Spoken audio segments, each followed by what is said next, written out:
Glória a Deus. Queridos, a paz do Senhor. Amém. A paz do Senhor. Amém. Uma boa noite a todos. Somos gratos a Deus por estarmos aqui e ser o instrumento de Deus nessa noite. Quero agradecer ao meu pastor Galdino Júnior, meu presidente. Deus continue abençoando a tua vida. Obrigado por essa oportunidade.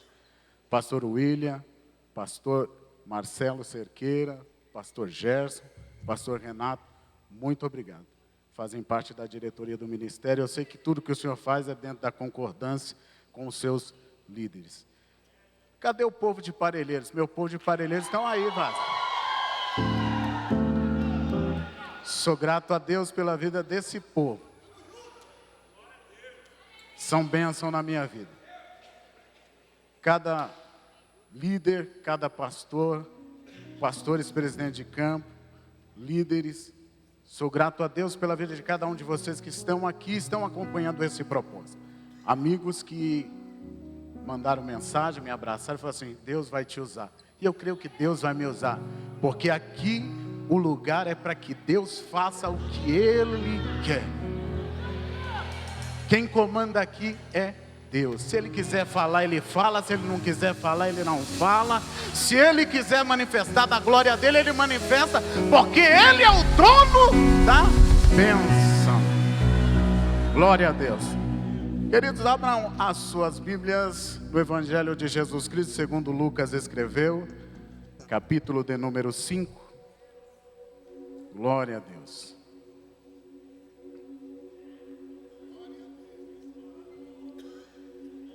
Versículo 1 até o versículo de número 5. Glória a Deus. E aconteceu que, apertando a multidão para ouvir a palavra de Deus, estava ele junto ao lago de Genezaré. E viu 2 barcos junto à praia do lago, e os pescadores, havendo descido deles, estavam lavando as redes. E tendo num dos barcos, e entrando num dos barcos, que era de Simão, pediu-lhe que o afastasse um pouco da terra, e assentando-se ensinava do barco a multidão. E quando acabou de falar, disse a Simão: faze-te ao mar alto, e lançai as vossas redes para pescar.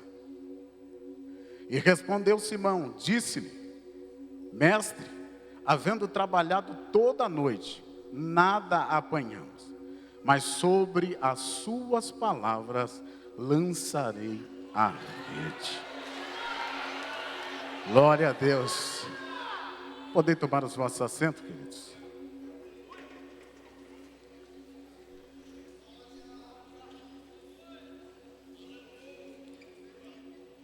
Esse texto que acabamos de ler, ele vai falar alguns pontos específicos desse propósito a qual Jesus tinha. Tudo que Jesus faz tem um propósito.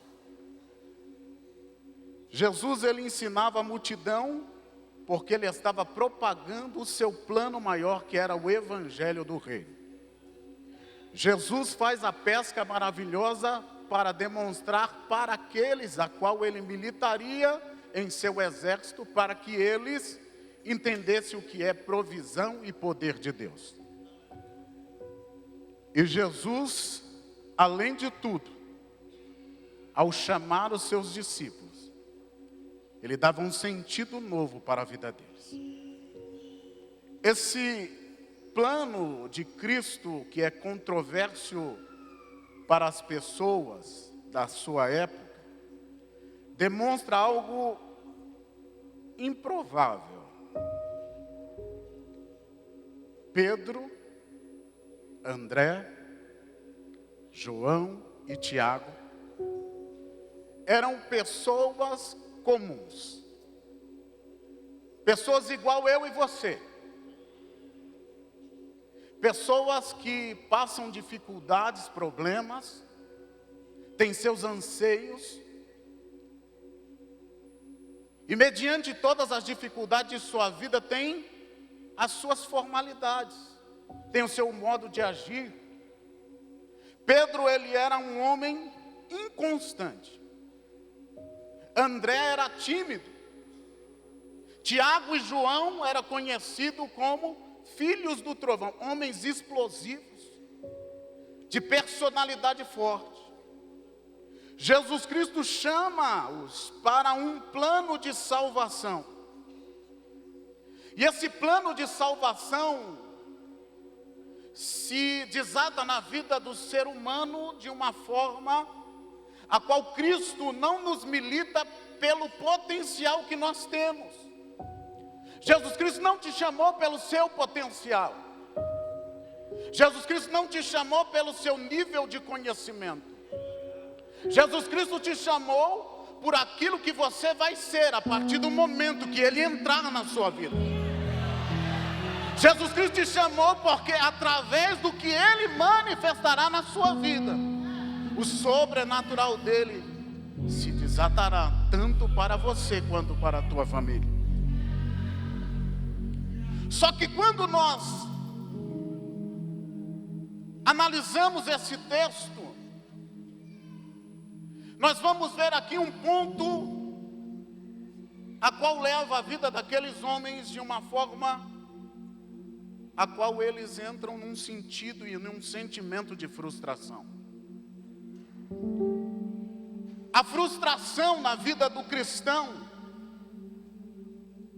vem como um soco inesperado na boca do estômago, aonde perdemos o fôlego e as nossas forças se esvão. As frustrações é um impacto dentro de nossa alma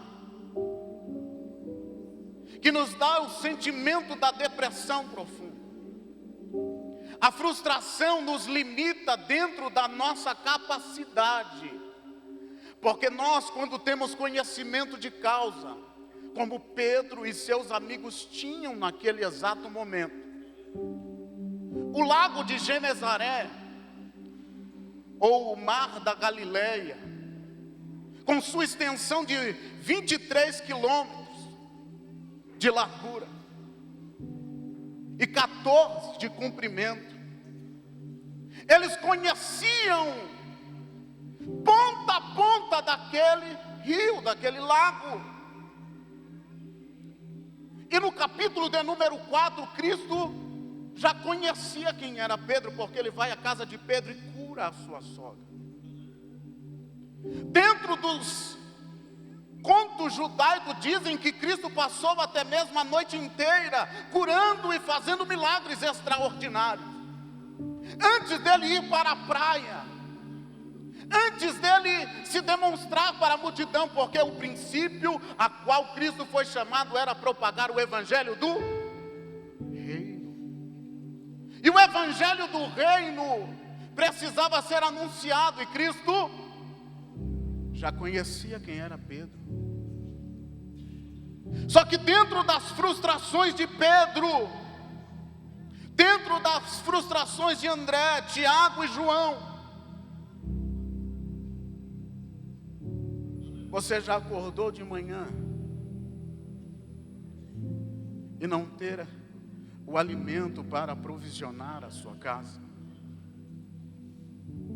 De não ter recursos para manter a sua empresa? De ter perdido alguém que te motivaria para você levantar todos os dias? A frustração profunda desses homens, porque é claro, quando Cristo ele demonstra a sua visão ampla, a visão de Cristo não é a nossa visão.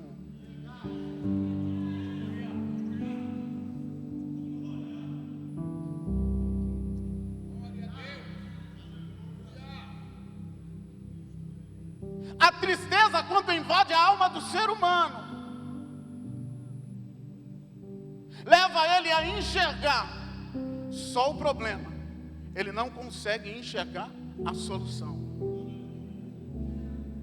A frustração é uma questão de perspectiva. Diga perspectiva. A perspectiva se estabelece do meu ponto de visão, como eu enfrento aquelas questões. E quando nós olhamos a perspectiva, Neemias capítulo 8, versículo 9, pastor. O povo tinha voltado do cativeiro. A cidade de Jerusalém estava destruída. Muitos voltaram e choravam. Só que no meio do povo havia aqueles que voltavam e estavam alegres porque eles estavam sendo libertos. O seu ponto de vista talvez não faz você enxergar o benefício que Deus está causando na tua vida, ou o propósito estabelecido por Ele, para que você enxergue o que Ele quer fazer mais por você.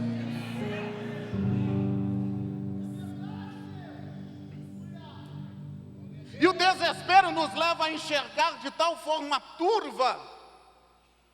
E o salmista no Salmo 42, ele vai dizer o seguinte: porque está batida, ó minha alma.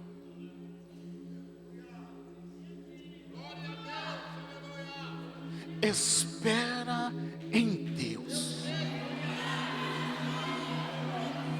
Porque eu ainda me alegrarei. Sabe por quê? Porque a salvação não está no momento que eu estou passando. A salvação está no propósito estabelecido por Deus para mim e para a sua vida. Talvez você entrou aqui desesperado por algum acontecimento na tua vida, mas a palavra do Senhor é para você, para que você entenda isso. Ei, porque está batida, ó minha alma. Espera em Deus, porque nele você vai se alegrar.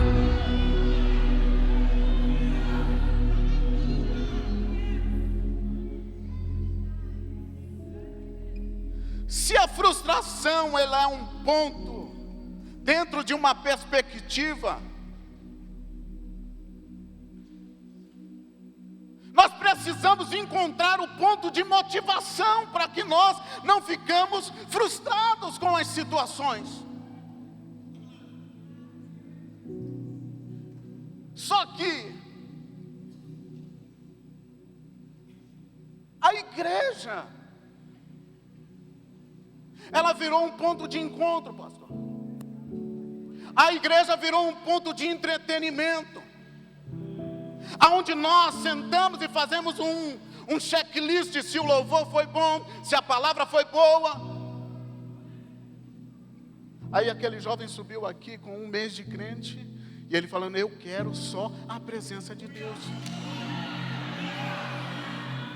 Quanto tempo mais passamos na presença do Senhor, nós viramos críticos de púlpito, críticos de louvor. Ela não fez o dó sustenido, ela não fez o fá sustenido maior, ela não cantou legal. Ei, ela cantou para Deus, e se você não gostou, problema seu. Encontrar o ponto de motivação não é vir para a igreja achando que aqui é um entretenimento.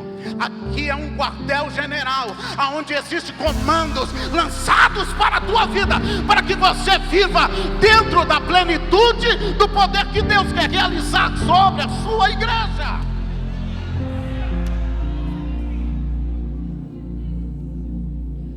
Mesmo que as possibilidades digam ao contrário, mesmo que tudo diga que não vai bem, encontre um ponto de motivação.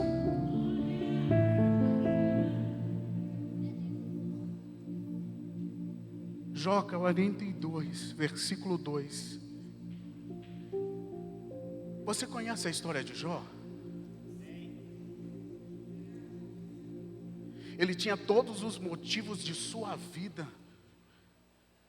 para não demonstrar o quanto ele era grato a Deus.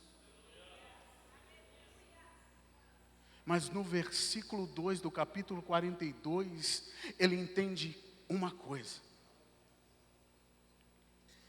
não está no controle da mão do homem. não está no controle da mão dos governantes, não está no controle do seu patrão, do seu chefe, ou de quem quiser que você queira que seja. Não está no controle de pessoa alguma, porque Jó, no capítulo 42, versículo 2, ele fala assim: bem sei eu que tudo podes, e nenhum dos teus propósitos, dos teus pensamentos, dos seus planos podem ser impedidos.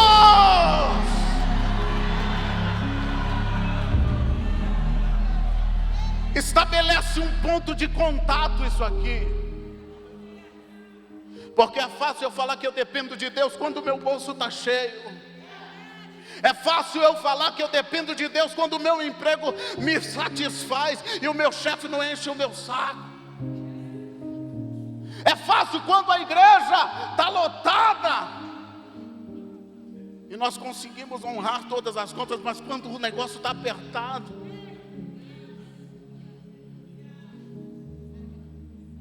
é difícil a nossa fidelidade ser demonstrada quando nós somos conflitados. É difícil nós mostrarmos o nosso desempenho total quando as coisas não vão bem.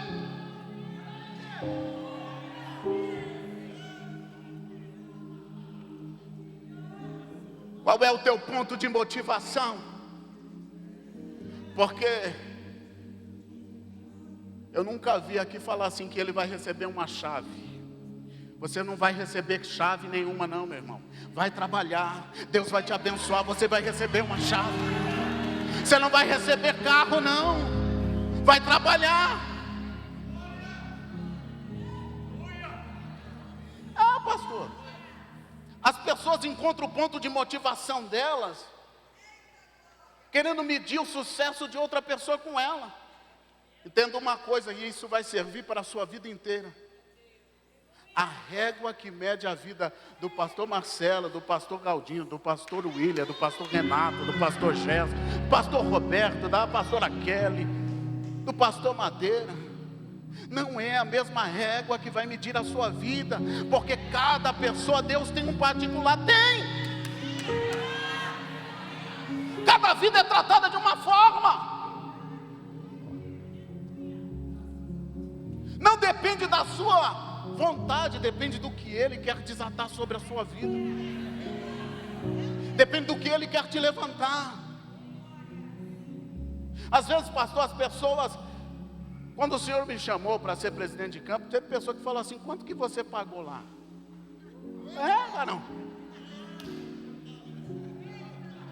Fez alguma coisa, tem conchavo, mas ninguém sabe. Uma vez eu estava em uma igrejinha ali perto do Jardim dos Álamos, num buraco. E Deus levantou uma mulher improvável, que você olha para ela e fala assim: isso daí não vai sair nada não. E ela levantou, apontou o dedo para mim e falou assim: Deus tem preparado um povo para você. Aí eu falei assim: que povo que nada, esse negócio é para o Eduardo que é doido, aí desde 2006 eu tenho minha graduação, eu tenho 2 pós-graduações. Só que quando Deus te escolhe para fazer algo, não importa o seu mestrado, não importa o seu doutorado, não importa em que posição você está na cadeia social, Deus te chama para você servir ao reino dele.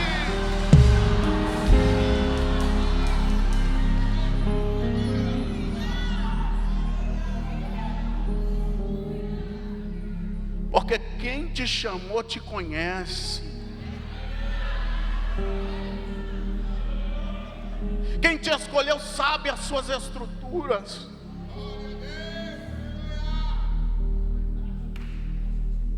Acorde toda manhã olhando para um futuro. Não olhe para o futuro dentro da perspectiva de outra pessoa, não. Porque seus sonhos vão ser frustrados.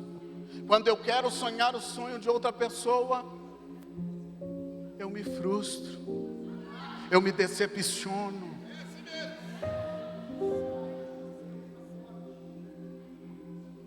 Isaías vai descrever isso no capítulo 55, versículo 8 e 9.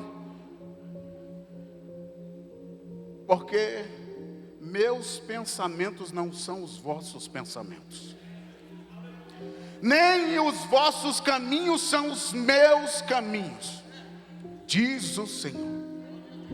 Porque assim como os céus são mais altos do que a terra, assim são os meus caminhos mais altos do que os vossos caminhos, e os meus pensamentos são mais altos do que os seus pensamentos.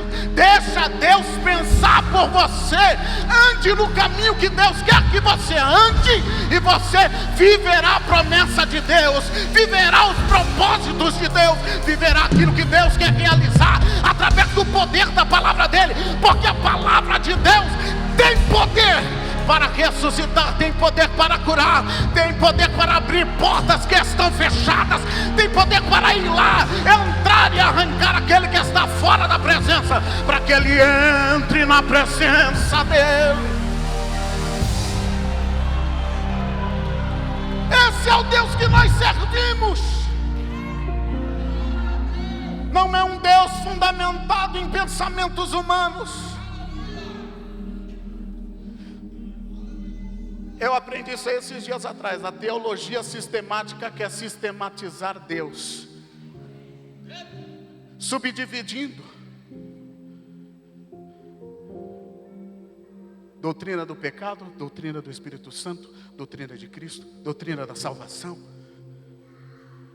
Eu não estou dizendo que estudar faz mal, porque eu me preparei muito bem antes de subir daqui, irmão. Porque antes do Senhor me chamar, Deus já tinha falado comigo. E Deus, quando nos chama, Ele nos precaver de qualquer situação. Sistematizar Deus é querer colocar Deus no nosso pensamento pequeno. A profundidade do que Deus tem para revelar para nós vai além do nosso pensamento, vai além daquilo que nós imaginamos, porque os pensamentos de Deus são mais altos, os sonhos de Deus são mais altos, os planos de Deus são mais altos. Talvez você está olhando dentro da sua perspectiva humana e você não está conseguindo encontrar a solução. Aí você faz o que o Paulo escreveu aos Filipenses capítulo 3, versículo 13 e 14. Irmãos, não penso que eu mesmo já tenha alcançado, mas uma coisa faço, esquecendo-me das coisas que ficaram para trás, eu avanço para as que estão adiante de mim. Prossigo não para um alvo humano, mas eu prossigo para o alvo, que é Cristo Jesus, aquele que morreu e ao terceiro dia ressuscitou, para que eu e você tenhamos vida diante dele.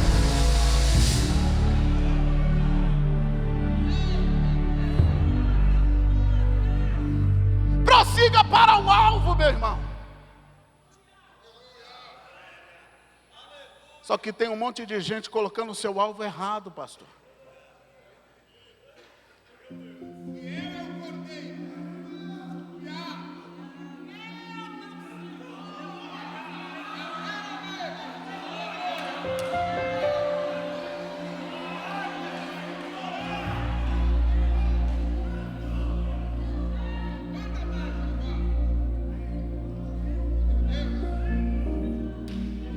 Quando Jesus chega, Ele muda o propósito de um barco simples, e Ele estabelece um novo propósito.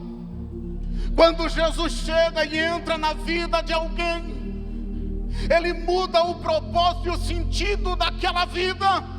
Quando Jesus chega, Ele muda a família, Ele muda o caráter, Ele muda a forma de agir. Ele entra na tua família, molda ela para que ela viva os princípios do Evangelho de Cristo. E esses princípios estabelecidos abrem portas para que você chegue aonde Deus quer que você chegue. Ei, Ele não quer que você chegue em qualquer lugar, Ele quer que você chegue.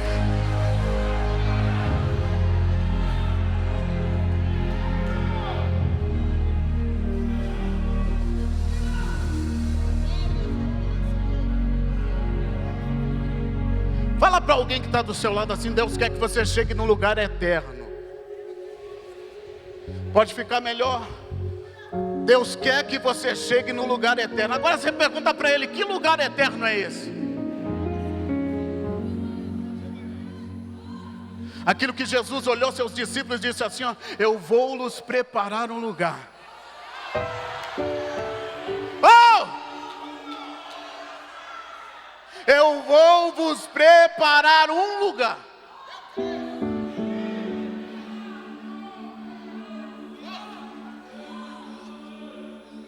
E eu voltarei e vos levarei para mim mesmo. Jesus Cristo não quer que você se perca. Jesus Cristo não quer que você se destrua. Jesus Cristo não quer que você viva os padrões estabelecidos pelo mundo. Jesus Cristo quer que você viva a plenitude do propósito dEle, porque o propósito dEle é reino. O propósito dEle é reino.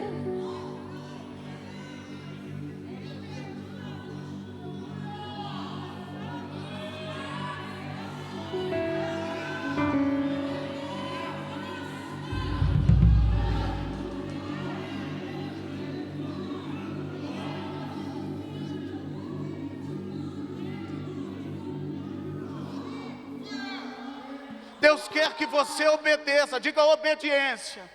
1 Samuel capítulo 15, versículo 22. É melhor obedecer do que? Pode ficar mais forte, é melhor obedecer do que? Tem um monte de sacrifício torto, emulado da forma errada. Vale mais a sua obediência diante do altar do Senhor, diante da presença do Senhor. Vale mais a sua obediência diante do Senhor do que um sacrifício feito de qualquer forma.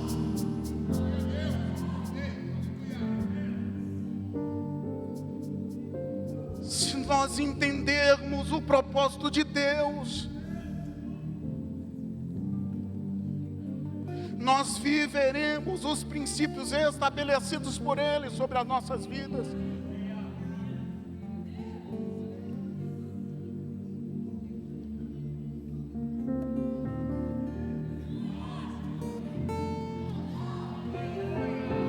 Eu tinha um monte de exemplo aqui de obediência, mas eu vou falar o melhor de todos. Filipenses 2:8. E sendo encontrado na forma humana, humilhou-se a si mesmo e foi obediente até a morte, morte de cruz. Esse é o maior exemplo, é a régua que está lá em cima, porque Ele não usurpou ser igual a Deus, antes Ele se humilhou para cumprir um propósito. E o propósito dele, sabe qual foi? Te amar mesmo você sendo pecador, te amar mesmo você sendo transgressor, te amar mesmo você sendo torto diante dele. Oh!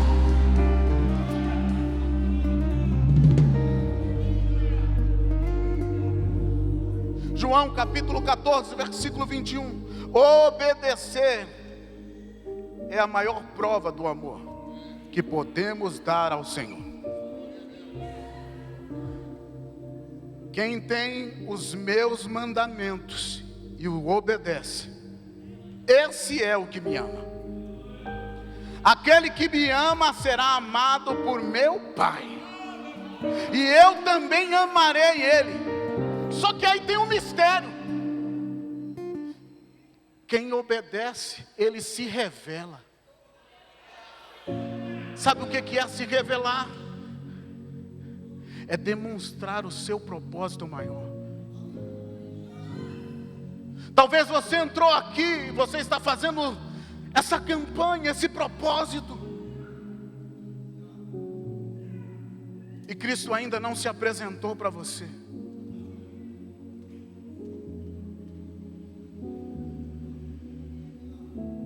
Mas você foi denunciado para Ele.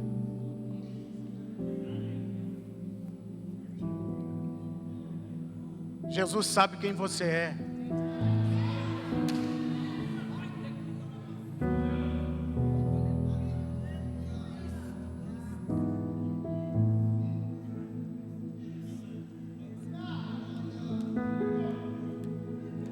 Jesus sabe quem você é.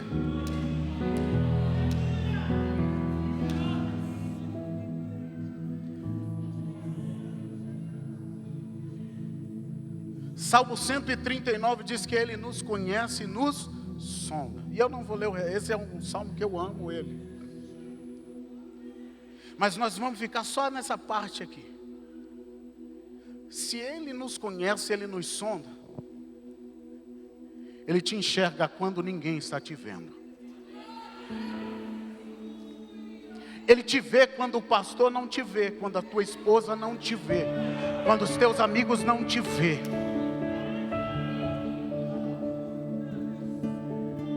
E as suas atitudes foram denunciadas diante dele.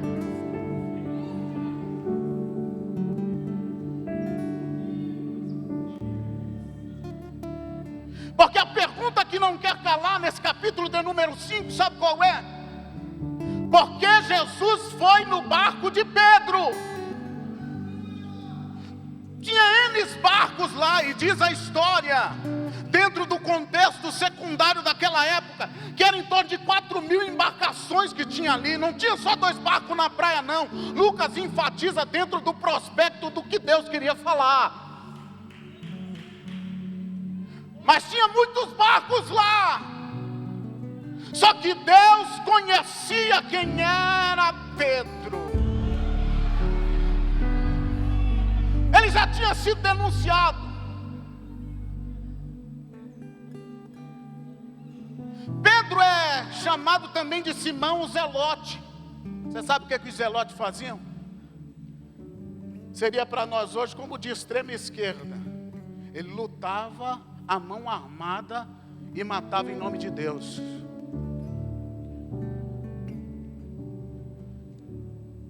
Sua inconstância demonstrava quem ele era. Sua insegurança nos seus atos. Só que quem conhecia ele? Deus conhecia ele. E Deus te conhece. Ele te sonda.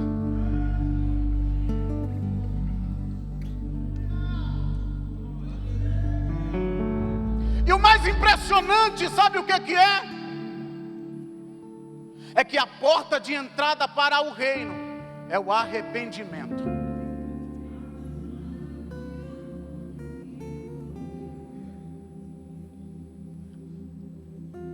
Marcos capítulo 1, versículo 15. Se faz necessário você reconhecer o estado deplorável que você está.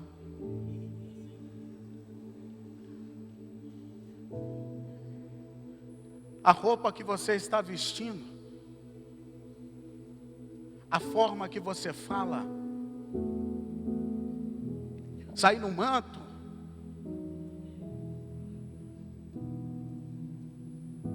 não tem como se esconder daquele que te enxerga. Se você for nas profundezas dos mares, se você subir nos mais altos céus, Ele te enxerga. sua oratória polida, seu português clássico. Não se escondem dos olhos de chama de fogo.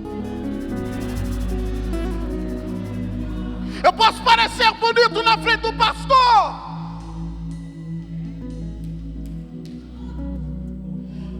mas aquele que conhece o Tameum, alguns deduzem que o Tameum é um quarto onde nós oramos, mas o Tameum é onde vai a divisão da alma, aonde a palavra entra para definir a intenção do coração. Sabe, lá dentro de você, lá no secreto, aonde as pessoas não enxergam, aquele que tem o poder de vida e morte enxerga. Pois Deus está te enxergando nesse exato momento.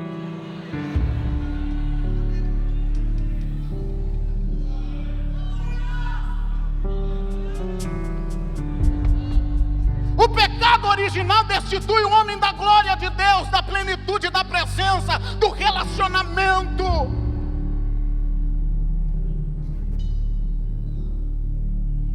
Romanos 3, 23. Porque pecaram e destituídos da glória de Deus foram. Diante desse Deus, o meu status social não vale de nada. Diante desse Deus, a minha conta bancária não vale de nada. Os meus milhões de seguidores não valem de nada. Minhas graduações, minhas pós-graduações não valem nada. Porque Ele é o único que me enxerga como eu sou.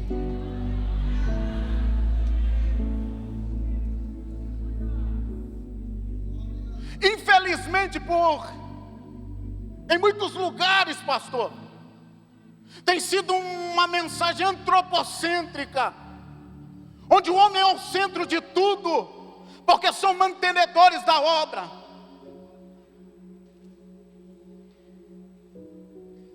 Só que aqui você caiu do cavalo, porque quem manda aqui é Jesus, meu. E debaixo da autoridade de Jesus está um homem de Deus. E se ele não der ouvido para o que Deus falar, Deus aperta. Sabe por quê?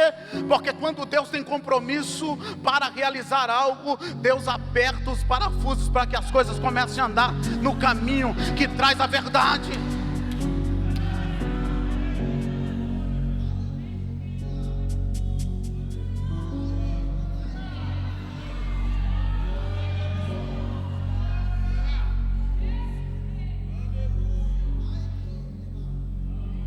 Um dos homens que é considerado por Jesus o maior nascido de mulher, nunca atraiu e quis tirar o brilho da glória de Deus. A sua pregação era o arrependimento, e ele declarava a seguinte frase: o que importa é que ele cresça.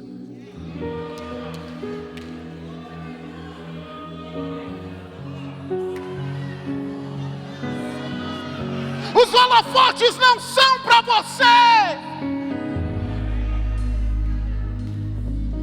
A Ele toda a honra, a Ele toda a glória, a Ele toda a majestade. A Ele a glória, a Ele o louvor, a Ele a majestade, porque tudo por Ele, para Ele, são todas as coisas.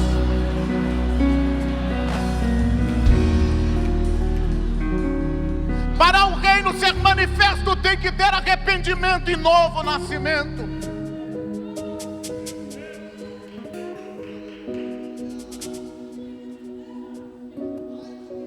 Meu horário já foi.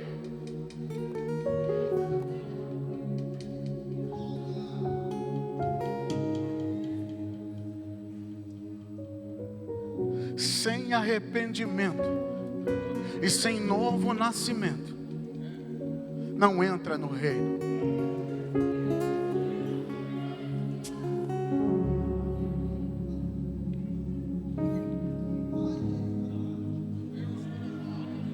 Fique de pé.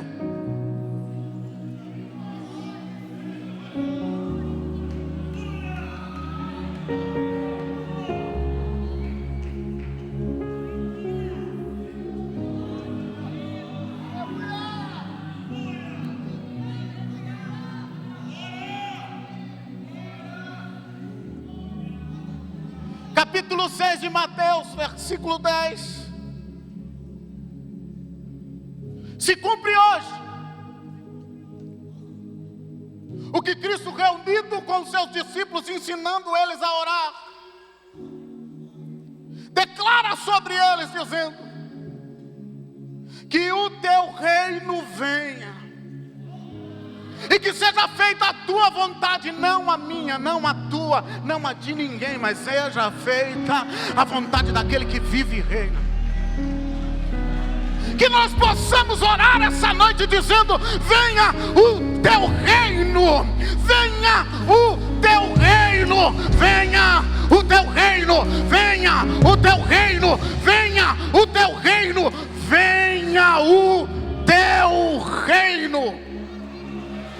Que teu reino vem, porque só o reino dele nos transcende a viver uma vida eterna.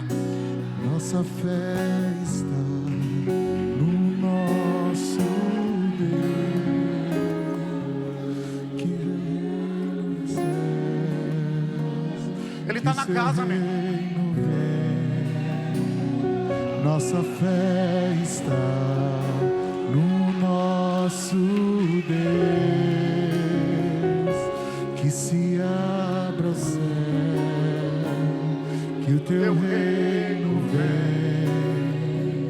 nossa fé está no nosso Deus.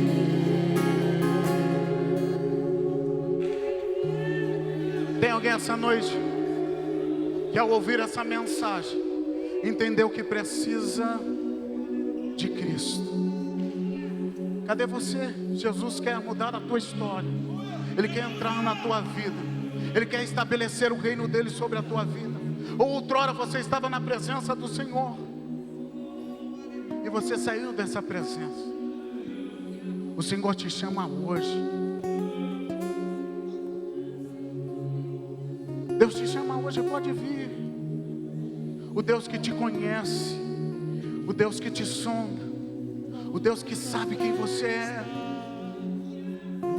Ele está te chamando para você reatar uma aliança com Ele. O Senhor, Ele quer mudar a tua história. Sai do teu lugar, vem aqui na frente. Ou se você não quiser vir aqui na frente, depois nos procure. Sabe por quê?